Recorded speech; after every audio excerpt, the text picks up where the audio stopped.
Liz White is founder of the Animal Protection Party and the Animal Alliance organization, Yes. and currently focused on legislative matters, especially municipal animal control bylaws and hunting issues, I guess primarily in Ontario. So that's a lot of information already there. Perhaps, Liz, you could tell us what motivated you to start. Did you start both of these parties at the same time, or how did this all evolve way back from 1990? So we originally, a number of us were working at the Toronto Humane Society back in the 80s and came to a kind of a difference of opinion. So a number of us left and we formed Animal Alliance back in 1990. And we work across Canada on all issues but captive animals. ZooCheck does captive animal issues. So we work in wildlife, animals in research, and domestic animal issues, so the whole gamut, as well as a number of environmental issues, like we did the tech mining issue. So there's a number of issues that we did, and Animal Alliance has always been a very political organization, recognizing that laws have to change in order to protect animals and the environment. So when it became impossible to start a political party, we asked our Animal Alliance members whether they would be interested or not, and so the Animal Protection Party of Canada was formed in 2006.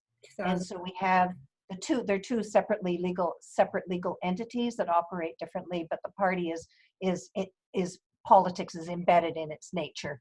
Right. So the reason, I guess, for the two parties is just because of the way the Canadian government organizes things. So one's a nonprofit and you can do certain things there, and then the other is a political party, you can do things there. Is that how that works? Yeah, the issue became, because Animal Alliance used to operate as what they called a third party in politics. That's not a formal political party, but engaged in electoral politics. But those rules became so restrictive that it became impossible to really do any proper work around elections. So that's when we decided to form the party, because it gave us much greater latitude. We get free airtime, we're able to spend money during that time. It's all sorts of advantages to having the party. Right. And I know the party has grown even since I first heard about it, whatever that is, 6 or 7 years ago now, I guess. And nowadays, I like to tell people that it's kind of like where the Green Party was 10, 15 years ago. Is that accurate?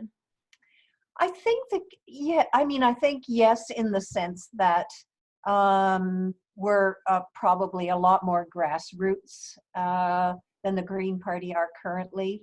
But beyond that, I think because of where we are and who we are, we're able to advocate for things that other parties are uncomfortable advocating for, such as leaving oil in the ground, which isn't so radical for the Green Party, but talking about ending intensive animal agriculture is very radical for the Green Party, even though it contributes to 25% of our greenhouse gases and contributes to global warming. It's a difficult issue for them to talk about. So we're free, I think, to talk about issues that need to be raised politically, but are uncomfortable for the other parties to do so. Right, right.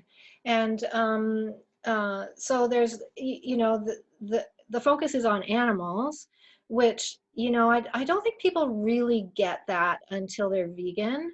And then even from there, I think personally, I didn't even really get that until I forced myself to watch the videos that nobody wants to watch, Right. Minion, and the new one that Joey Carbstrong has come out with now called Violated. And once the brain has received that information, there's a big change to just this realization about how dramatically horrifying that all is, and how seriously that has to change. So when you're focused on animals, you're also expanding that out to their environment, and we're talking about all animals here, right?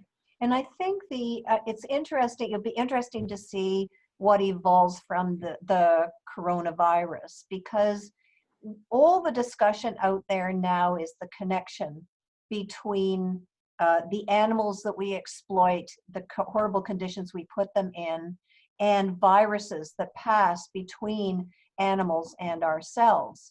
So, you know, all of the viruses that we've looked at, like SARS, MERS, and now the COVID virus, we're looking at transmission of viruses from animals to people. And so it's, you know, it becomes a question for society about that aspect of it.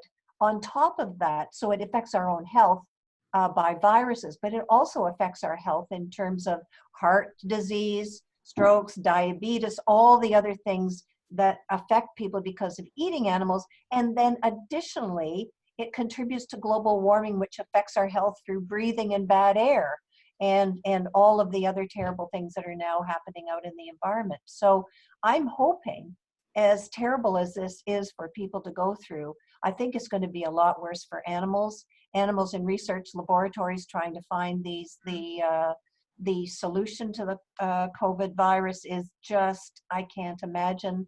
Viral tests are really terrible and they use a lot of animals. But also, if farmers can't get food, we're talking about huge 40,000 chickens in a barn, you know, 300 pigs in a barn that aren't going to be able to eat, or, you know, may have trouble, the person may have trouble getting food. Has huge, massive implications for hundreds of thousands of, maybe millions of animals.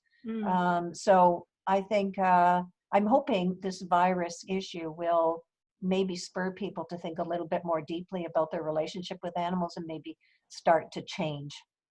Yeah, you know, I really hope so too. I see a lot of people they definitely understand that it came from what they're calling the wet market, which somebody pointed out on Twitter. It's actually the blood market. That's the wet part. But well, as soon as I try to say, well, but you know, animal agriculture is responsible for all these other influences, as you mentioned, that I see them kind of tune out. I mean, Yeah. that addiction and the programming that we've had since we were born is so powerful that it's really an effort, I think, for a lot of people to change. So, but while we're in the corona discussion, which, you know, is the issue of our time, so here's my concern about, you know, the animals. Absolutely, in these breeding facilities now, there are people working in these places. Yep. I saw some news from Germany that there's a bird flu epidemic. Yes. Yep. I saw something the other day that there's another one coming from rats. I mean, so people, you know, when we talk, we're all isolating and, you know, distancing, and but people are still going into those places and doing that work. And then where are they going from there? Are they Oh, isolating? Right. right. So And the thing is, if you've ever been in a intensive farming operation, like a commercial farming operation, or in a commercial slaughterhouse, you realize that people are very close together in the most egregious working conditions, highly stressed, tired, injured, all sorts of things going on. And those people are going to be extremely vulnerable to catching something like the coronavirus if they're next to somebody who has it and doesn't feel bad. So, you know, the whole system is really problematic. I mean, the farming system itself is set up to be just a just-in-time system. You know, when the egg is fertilized for the egg-laying hen, the slaughter date is set, and then the amount of food is set, so that, you know, if we had a situation where we couldn't get the chickens to slaughter, which is inhumane in and of itself, they would run out of food. And we have a barn of 40,000, 50,000 chickens with no food. And how would you even begin to deal with that situation? So, you know, the whole impact, I mean, even if you ask people, just think about it from your own personal perspective. Even if you don't care about animals at all, just think about it. What is going to protect you the most? And it's not going to be, not eating animals, not being near them, not raising them intensively, not doing the kinds of things that we do to animals, and then turn around and stick a bunch more animals in a research laboratory to try and resolve the problems that we've created because of what we eat. Yeah, I well, mean, you know, it's nonsensical. I've been following really closely the Cuba Connection, Cuba apparently began developing a COVID medicine in 1986. Wow. Yeah. So I've been to Cuba, and I've visited the School of Medicine there where they train doctors. I was on a humanitarian mission, so, humanitarian aid mission. So we were toured around, and we got to see the inside of the school where they train doctors from all over the world. And so, people don't realize that Cuba, Dr. Che Guevara and Fidel Castro, this was their mission, was to create a society where people had access to healthcare and education. And somehow, despite the blockade, they've been able to do that. So the school has, over the years, generated tens of thousands of doctors who are in places all over the world doing community healthcare. Cuba has also developed this antiviral. Interestingly, it's not a very vegan place, but I'm guessing they don't have the kind of intensive animal agriculture that we see. And they do a lot of organic farming and that sort of thing. But they're really focused on medicine. They're medical geniuses. They went to Africa during the Ebola crisis, and they're now in Italy, the doctors. I Wow. mean, it's amazing, right?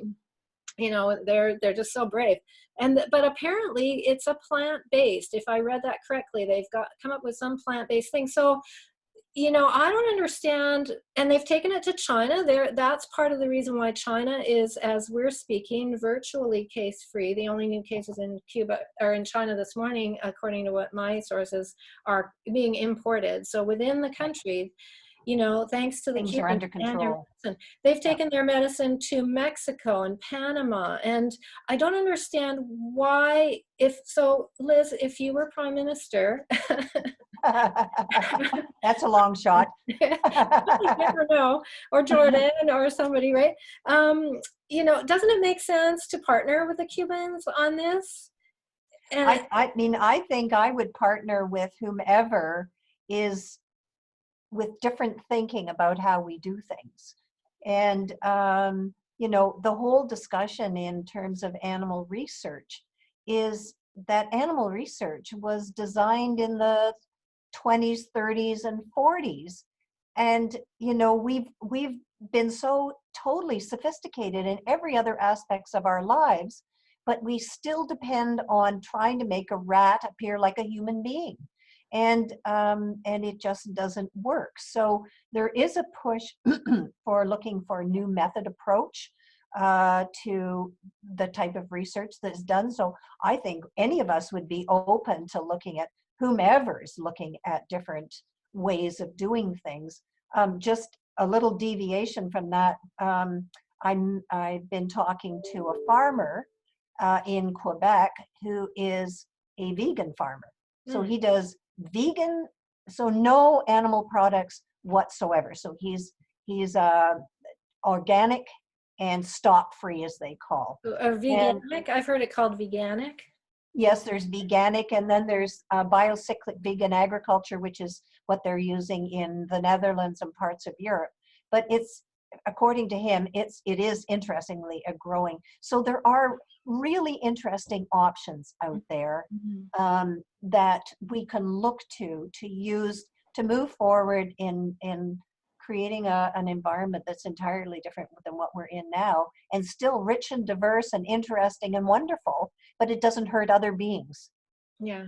This is the way that we're meant to live, I believe, on think the so. planet. And there's Mercy for Animals, I see, has a transformation project ongoing, Right. where there's wonderful videos about farmers who are taking their barns that used to have chickens stuffed in them, and they kind of, the one woman was really tearing up when she explained what they used to do to have to bring all the chickens to slaughter, and now they're growing mushrooms.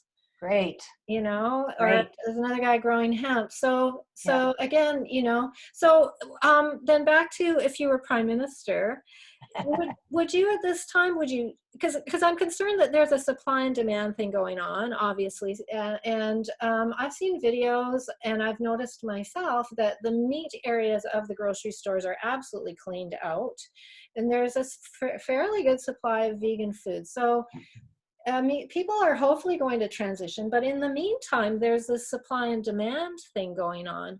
Yeah. You know, is there any way that we can encourage the government to shut down the slaughterhouses? I've heard that call. How do you feel about that sort of thing? I think there's some really interesting legislative mechanisms that that governments could use to actually begin to transition people off of a meat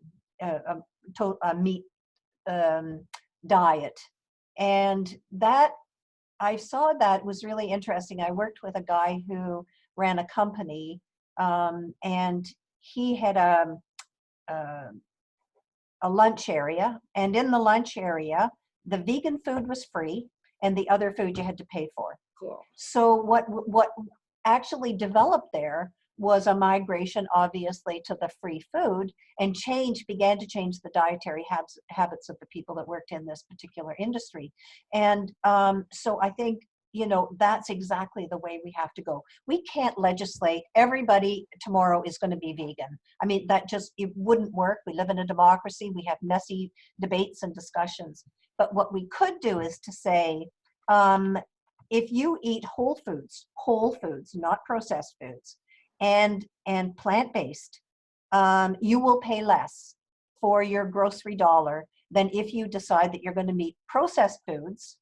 And I would even differentiate between vegan processed foods and other processed foods, but to try and get people to eat plant-based whole foods to become healthy, and make meat extraordinarily expensive. So you find in some countries where meat is like a tiny little portion on the plate, and it's, you know, all vegetables, almost all vegetables. So you begin to move people mentally away from being so dependent on meat. It's just easy. That's the thing, you know, but lovely lentils and beans and all sorts of different foods are incredible. And in fact, I would argue that plant-based meals require a little bit more work, but are so much more interesting than the kind of dinner plate that I grew up with, which was a piece of meat, a lump of potatoes, and a vegetable. Right. And, you know, that is ingrained in people's heads, so we just need to figure out how to move it.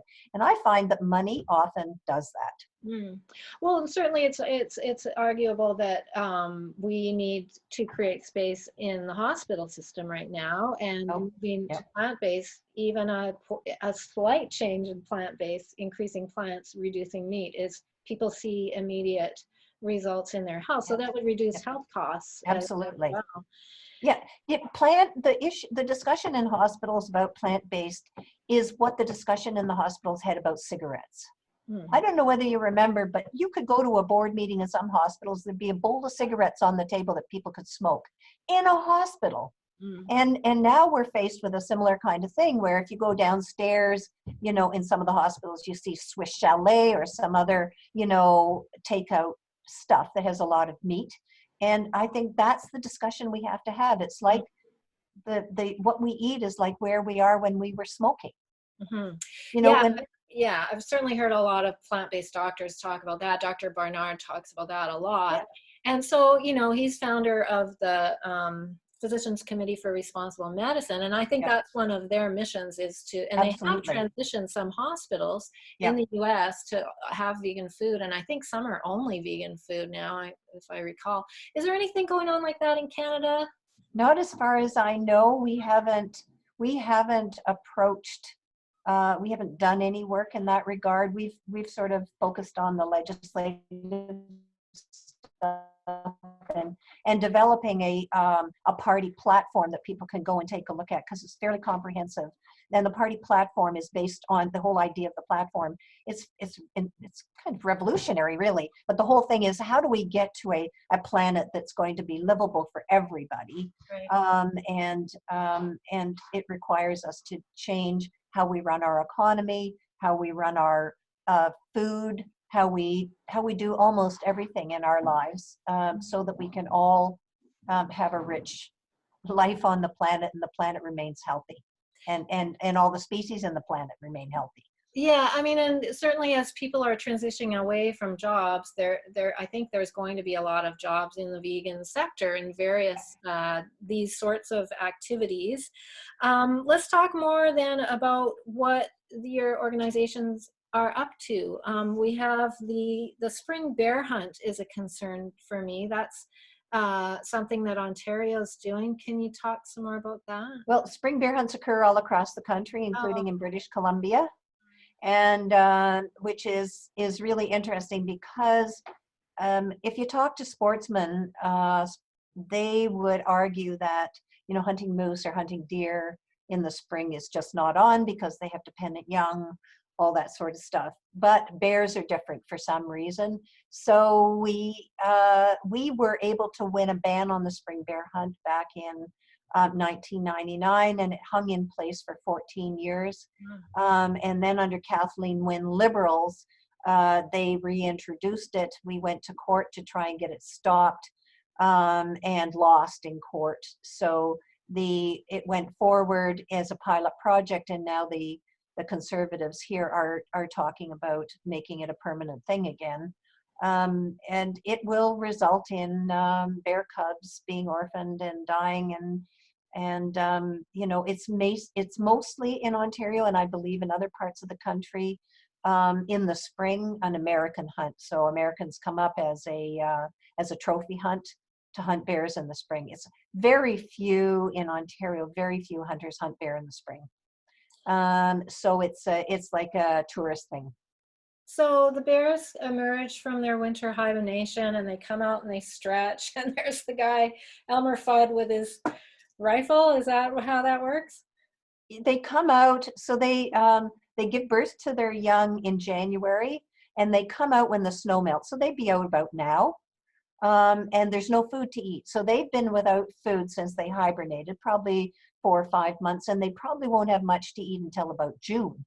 Mm. So they are really open to bait sites, right? To sweet donuts and honey and whatever else is being put out at the bait sites. And so normally what the bears, if they have young and they're tiny, they put the cubs up a tree called a babysitter tree, and they go off to look for food, and then they come back and get their cubs. The problem is when they go to a bait site, they look like they don't have any cubs, and so you can shoot bears when they don't have any cubs. Mm. So the cubs are left up a tree. But really more troubling in the whole hunting thing is that our hunt starts again in August and goes into the end of November. And this is a time when bears are trying to eat as much as possible so they bulk up so they can go into hibernation and be healthy. And so bears are hunted all through that time too. And often the cubs are orphaned at that time as well when they're only 8 months. Oh, dear. And they come out in the spring as emaciated creatures. And we know this because a number of rescue groups take them in and find, you know, bears that should weigh 80 pounds weigh 10. So the whole hunting thing with regard to bears is seriously problematic, as I would argue it is for every other species. Mhm. They argue that there aren't wounding rates. There are so wounding rates. They don't want to admit it, and they don't like to talk about it. But animals are wounded constantly, and often left to die in many hunting of big mammals and also of birds. So you know, hunting is not a very nice sport, if Yeah, you can call it that. it's an odd thing to want to do, I think. Yes, So you mentioned that it's mostly people coming from the US for this, so in the spring. they're not gonna be able to come right now. Exactly. That's what I'm thinking. This is a victory, Right. kind of a really weird victory. Okay, so let's move to We that. might as well, what I think is we might as well take the the silver lining out Right. of a bad situation, and that's one of the silver linings. Wrap ourselves Exactly. in these silver linings. I mean, seeing all these highways that are empty of cars Yeah, and exactly. no pollution. I went to the ocean yesterday and I swear the ocean looked cleaner. Cleaner. You know, I mean, it doesn't seem to take long, but one thing I worry about are the like you know, animals that have kind of urbanized, like the crows and the seagulls, who are used to eating food scraps from humans, you know, they're not going to have those food scraps anymore. What kind of implications do you think it's having for, you know, these creatures that we sort of see around now and then, the raccoons and the deer and the other domesticated, sort of semi-domesticated creatures? I think I don't think it'll affect them. No. I think the green bin, certainly, I mean, looking in Toronto, the green bin was a boom for the raccoons, What's but that? it drove their population sky high, and they had a huge hit with distemper over the last 2 or 3 years that leveled the population off.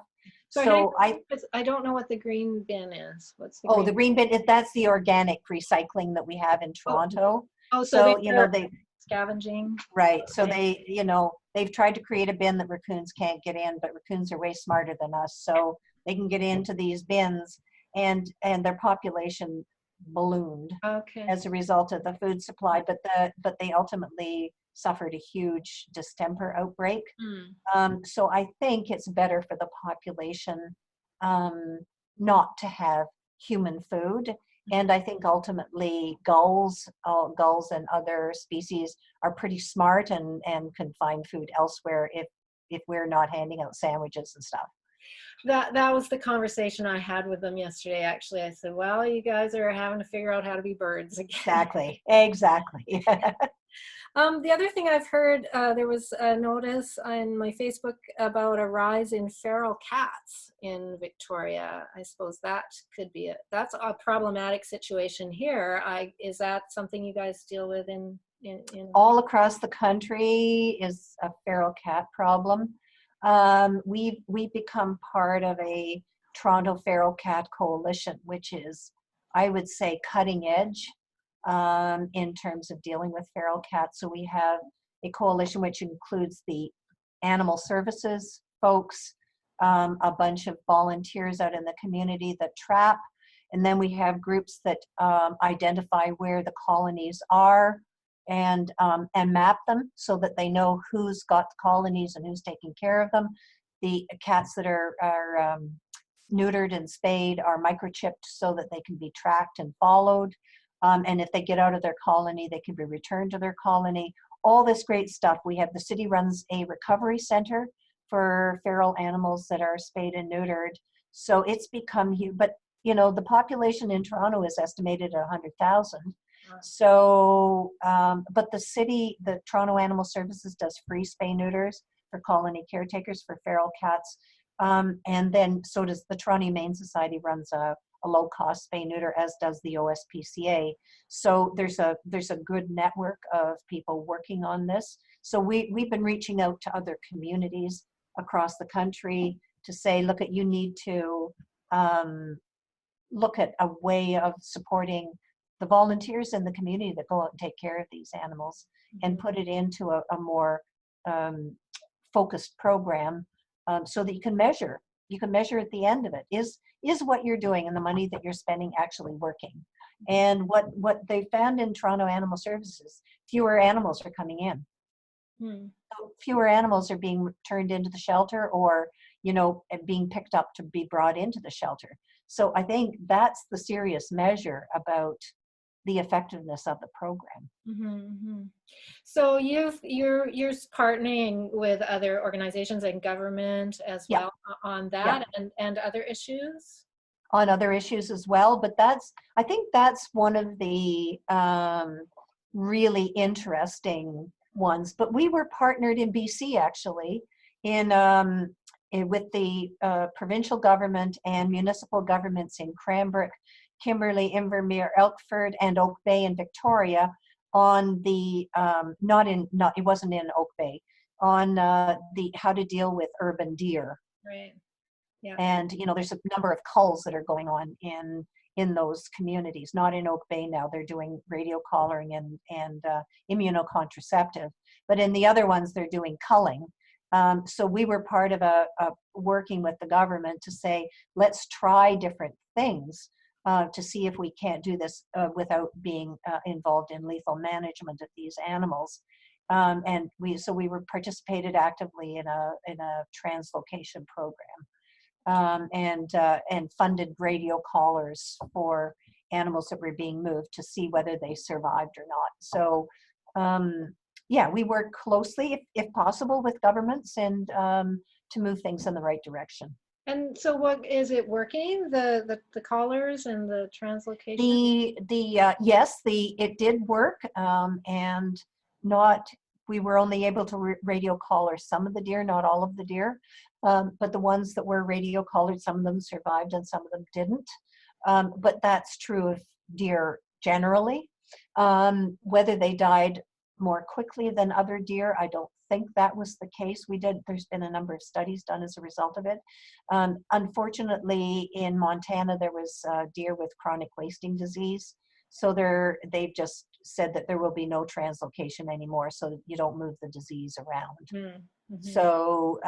So we're working with governments there to look at immunosterilization as well, looking at what Oak Bay is doing because it's pretty cutting edge. I haven't heard any rumblings of complaint about deer as much lately, I have to say, and that would be an indication that it's working here.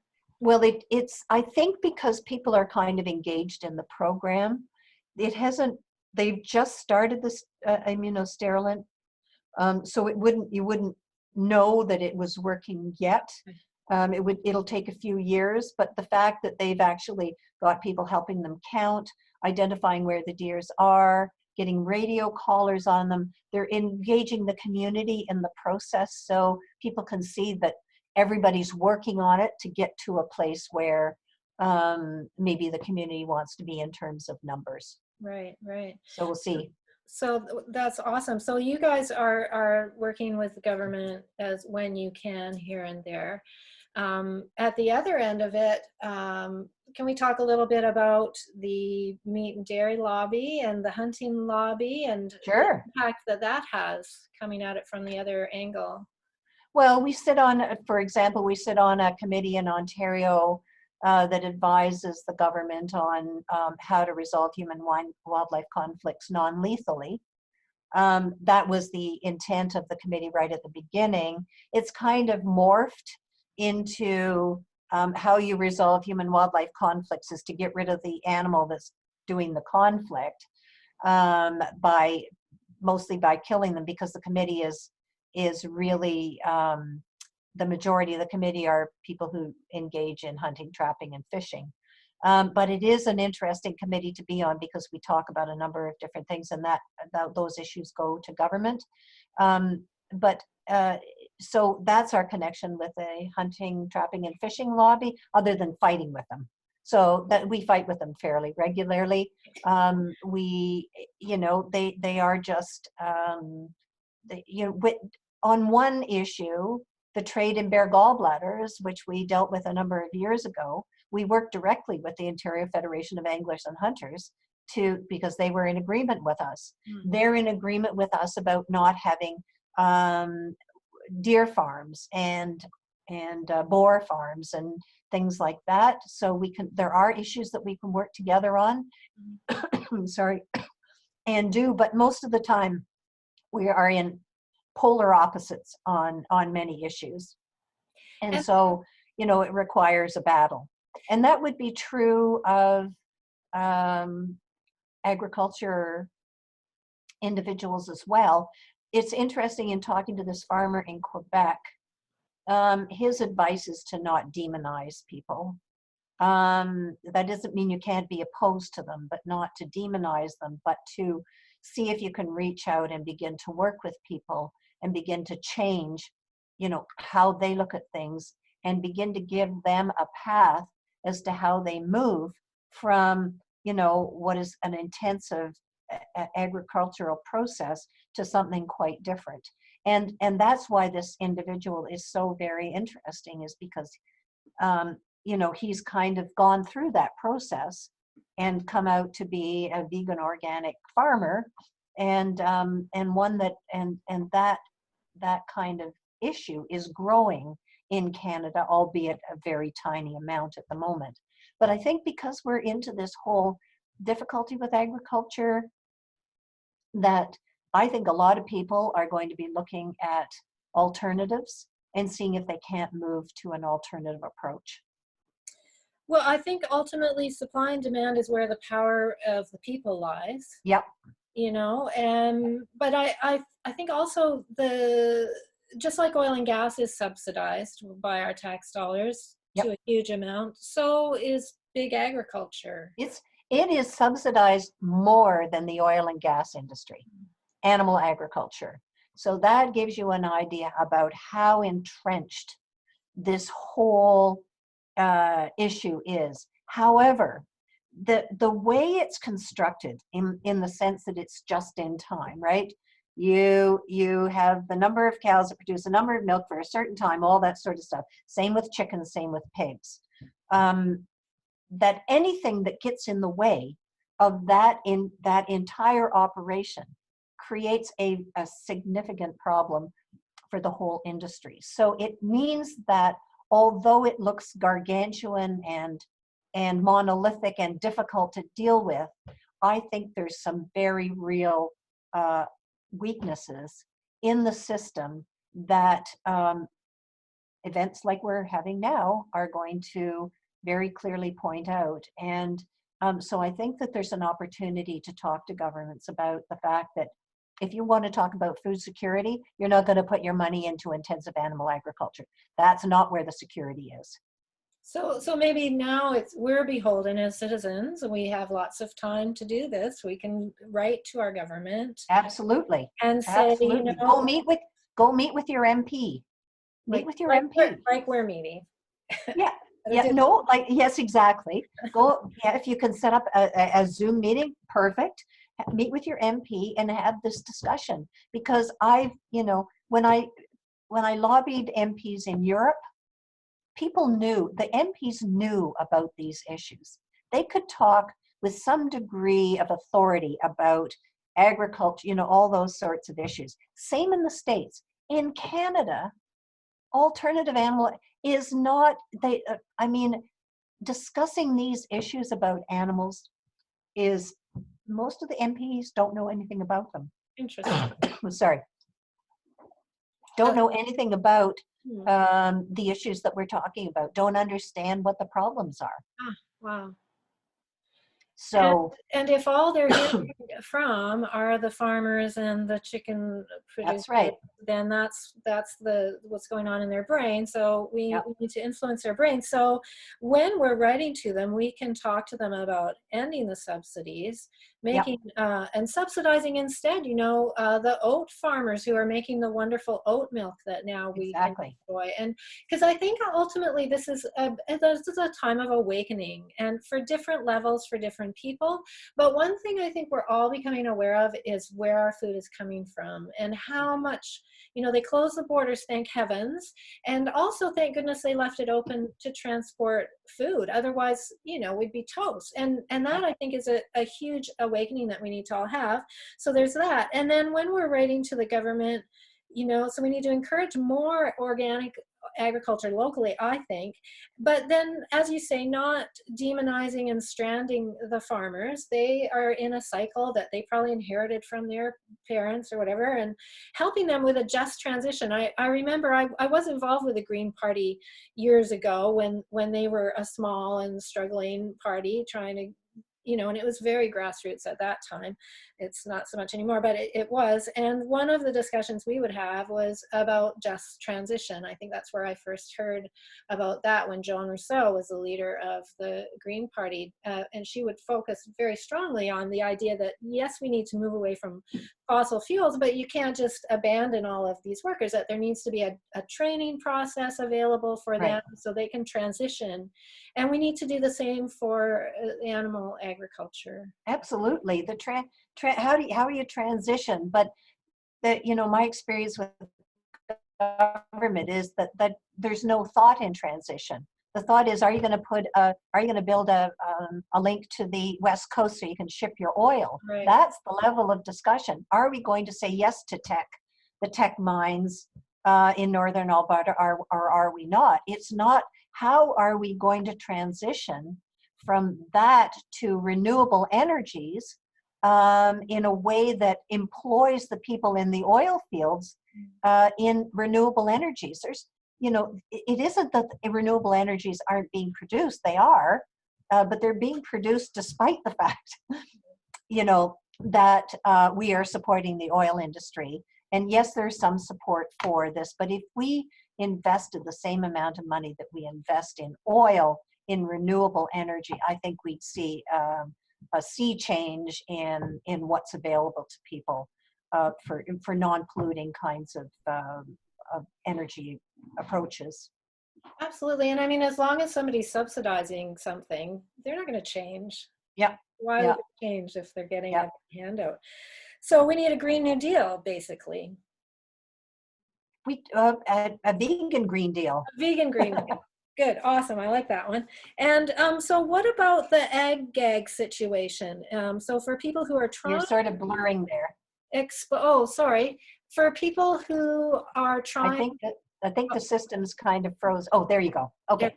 Okay, so we have brave individuals around the world who go into animal agriculture situations with their cameras and expose what's going on, and then produce documentaries so that we can be educated and aware of what goes on there. And if it weren't for those people, they are real heroes, I think. And there are these egg gag laws which are meant to shut these folks down. What's the status of that in Canada right now? So there are two, and one at the federal level being proposed. The one in Alberta has been passed, and it can retroactively charge people. So it was passed in 2019, but I think it backdates activities to 2018. I don't think that's legal, and I think it'll be challenged, but that stands as law right at the moment. In Ontario, very similar law, but not backdating. So you can't go near the trucks, you can't go onto farms. And it's extremely far reaching in that even if you're a reporter and you've been given a tip about something that's occurring on a farm and you decide to do some undercover work, I think you're at risk of being prosecuted under the current Egg Gag laws. I think, I'm torn on this issue because I've dealt with animals in research for a very long time. And when people were breaking into research laboratories, the only thing that happened was the doors got closed. There were a million locks put on the doors, and nobody could get a particle of information about what was going on in research laboratories. And so my concern is that as opposed to making it moving into transparency, it's going to lock things down. But having said that, the fact that if somebody goes in undercover and gets employed by the entity and takes film footage and exposes the film footage, and there's problems there, good for them. Good for them. I think that there is an issue when people just go onto people's farms. I have a bit of concern about that, but the fact is the governments already have trespass laws that they can prosecute somebody for doing that, and I believe they have not prosecuted anybody that I know of. Certainly in Ontario, we asked about the fact of whether they prosecuted anybody who's gone on a farm or had any complaints or registered any complaints about people who have entered farms, and they have none.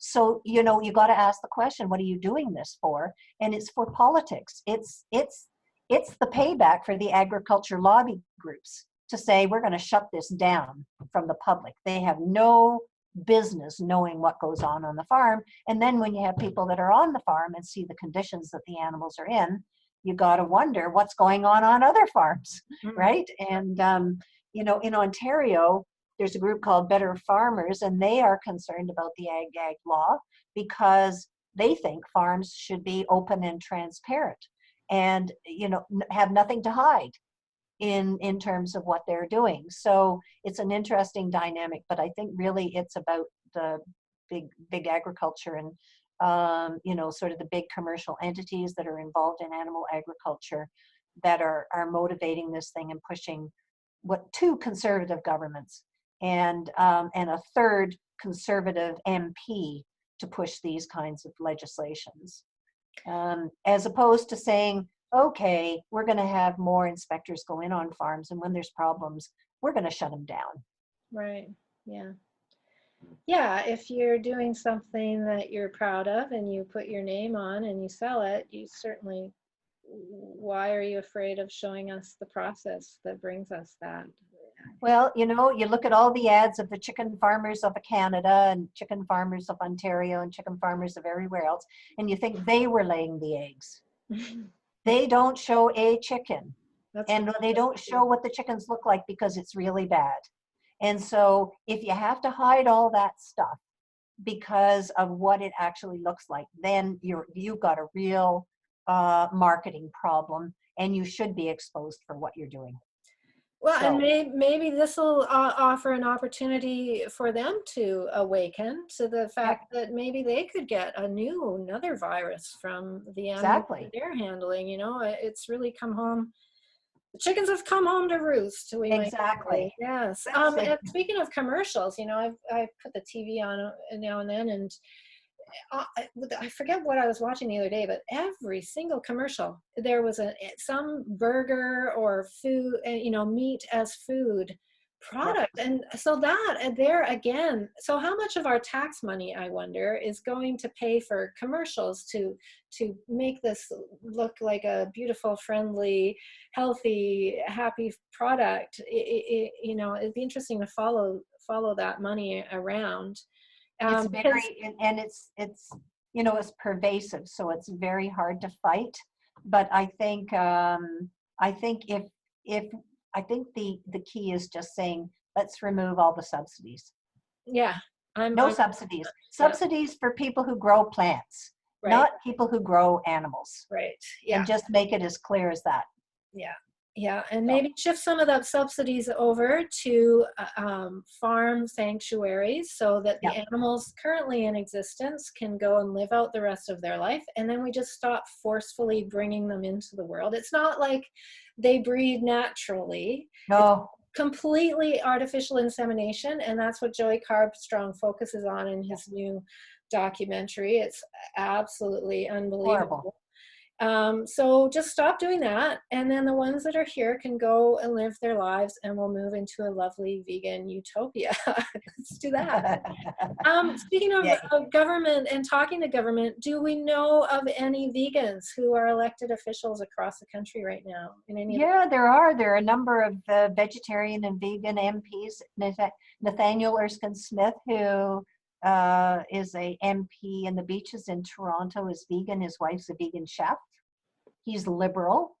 There are a number of MPs who belong to the Liberal Animal Welfare Committee, who I believe are at least vegetarian, maybe even vegan, who supported Nathaniel Erskine Smith's bill on the Modernizing Animal Protections Act that he put forward in the first term, which got defeated by the Liberals. So there are a number of people in the party, but they, like us, are in the minority, and so it's interesting to watch those folks within the various parties that they belong to, um, trying to find their voice in those parties. It's just quite interesting, and I think it's as difficult as us trying to find our voice in the broader community and the broader world. But they're there, and you know, if things move forward in this front, they'll be there to support us. So And we're here to support them. yeah, We perhaps, again, this is a chance to just write and say, hi, I'm vegan. You know, I'm on your team. Let me know how yeah. I can support you. And you know, on the political party front, if we get proportional representation, we have a very good chance of getting people elected. You know, the Party for the Animals in the Netherlands has elected 60 people, Wow. 5 to the national parliament, and the rest down various levels of government. So they've done an amazing job. So, you know, it is possible to elect, these are active vegans who belong to the Party for the Animals in the Netherlands. And they've elected 2 people to the European Parliament. So anyway. So that's great. Well, proportional representation is a whole other issue for sure, Yes. and we've tried and tried to get that passed here, and I don't know what the problem is. The problem is that the governments who put it into place don't want it, so they put the bar so high that you can't get it passed. If there was a fair and equitable discussion in the provinces that have tried it, I think it would. I don't think people would be afraid of it, and I think it would become a reality. But you know, once you get into power, you don't want to give it up. Right. So I think you know, everything's it's fine. happened. It's happened repeatedly. Right. So Yeah. anyway, Yeah, they promise it, and then they get elected, and then they don't need it anymore because they got elected. exactly. Yeah. Yeah. Okay, and so speaking of other countries, you mentioned the Netherlands. Yep. Who else has animal-centered parties? There are, I think now 22. A lot of them in Europe, and a number of them have actually elected people in Europe because proportional representation exists broadly in Europe. So that's really interesting. But there are, of course, there's a political party and the Humane Party in the United States.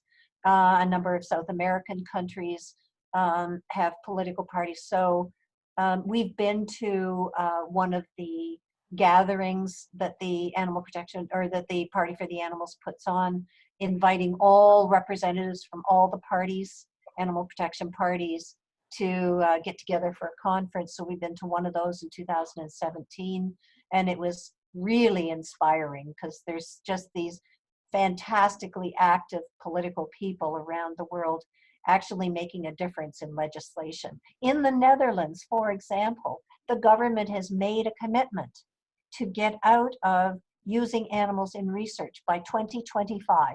And they've got a whole process to actually structure that in place to do that and to measure it and to make sure that they get there as close to that date as possible. So you see the difference where there's people advocating a different point of view, you see a change in legislation. Right, right. Yeah. So when people go to vote, if there's an animal protection party candidate, because you have several now. 17 we had in the last election. 17, that's awesome. Yep. All And vegan. wonderful. Yeah, because Yep. I have to say I have trouble with vegetarians. I was one for 10 years and I thought, the vegans, I'm a little bit isn't going to hurt. Well, a little bit of virus goes a long way, doesn't it? So Exactly. a little bit of pain and suffering is too much as well. But my point being that when your friends say, "Oh, what are you voting for them for?" They're not going to get elected prime minister. You can say, "No, but you just have to have one voice at the table." One voice at the table, and the more votes that you guys get, other parties pay attention to that, don't Oh they? yeah. It shows that there is a constituency out there that's willing to exercise their vote for a particular point of view, and politicians who are they're in the business of getting votes. They're smart enough to know that they have to pay attention to that kind of thing. So you find, like we have in Europe, that things shift pretty quickly when they realize that this kind of appeal actually can elect people, or can distinguish a fairly significant community out there that wants change. Yeah, because ultimately, once they're in power, they want votes. That's their Yeah. main concern. It seems like. Now I have somebody meeting me at 5. Okay, we should wrap it up Are then. we okay to wrap up? I was just going to actually move in that direction. Okay, good. Is there anything that you want to say as we leave here? No, but it was great. This is really nice. I like this sort of free-ranging discussion. I guess I would encourage people to go and look at our website, especially if you're interested in being vegan and kind of an alternative way of looking at the world. I think our platform lays that out pretty spectacularly. If we want to not only survive this pandemic, but avoid future ones, this is really how we have to do it. Absolutely. Yeah. Absolutely. Thank you so much for what you're doing there, Liz. Thank you. Thank you for the interview. That's great. Absolutely. You take care and stay safe and healthy, all right? Yes, you too. Okay. Take care. Bye-bye. Thank you, Liz. Bye-bye.